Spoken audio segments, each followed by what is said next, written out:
Namaste everyone, I am your cPanel guide from the YouStable team. Imagine this, your website was working fine yesterday, but today, things look broken. Forms aren't loading, pages are acting weird, and you have no idea what went wrong. Chances are, the PHP version was changed, maybe by accident or during an update. And the quickest fix? Just switch back to the default PHP version.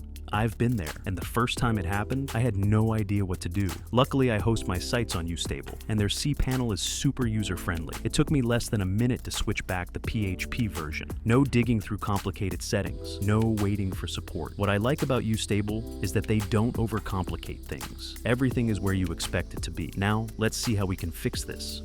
Log into cPanel account, and you will be on this page. Scroll down to the Software section and click Multi-PHP Manager.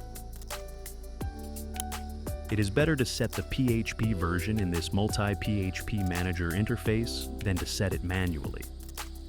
There is a box before the name of the domain, for which we want to change the PHP version. Click to check the box. If you can't locate the particular domain, you can use the search bar and find the domain by typing its name. Now, click to open the drop-down list of PHP version and select the option Inherit.